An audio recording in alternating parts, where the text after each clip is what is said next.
Ram Gopal Varma direction లో వచ్చిన శివ చిత్రం తెలుగు సినిమా చరిత్రలో ఒక మైలురాయిగా నిలిచింది.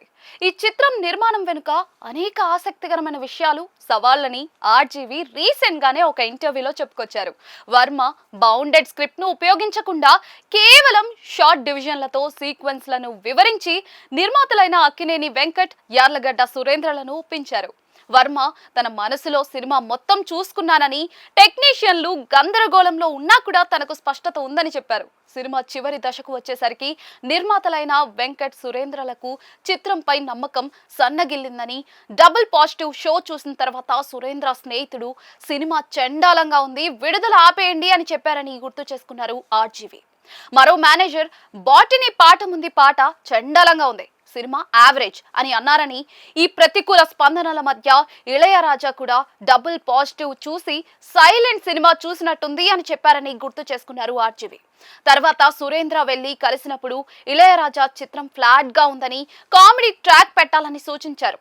అయితే రామ్ గోపాల్ వర్మ కామెడీ ట్రాక్ ఈ సినిమాకు పనికిరాదని తిరస్కరించారు. అలాంటి గడ్డు పరిస్థితుల్లో అక్కినేని నాగార్జున రామ్ గోపాల్ వర్మపై అచంచలమైన నమ్మకాన్ని పెట్టుకున్నారని తెలిపారు. సినిమా సంగీతం, సౌండ్ విషయంలో రాజీ పడకూడదని, అవసరమైతే తన రెమ్యునరేషన్ నుండి డబ్బులు కట్ చేసుకోమని నిర్మాతలైన వెంకట్, సురేంద్రలకు సూచించారు.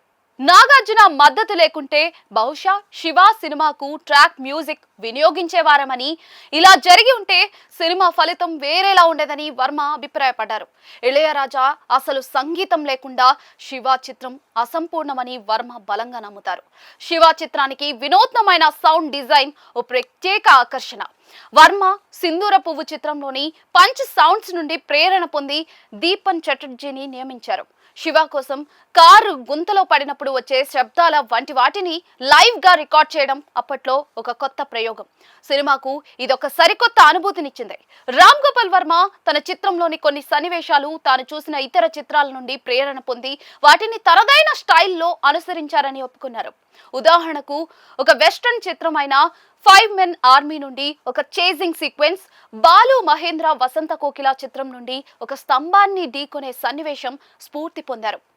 అయితే ఒక సన్నివేశంలో వచ్చే పెద్ద నీడ మాత్రం తాము లైటింగ్ చేస్తున్నప్పుడు అనుకోకుండా పుట్టిన ఆలోచన అని వర్మ తెలిపారు.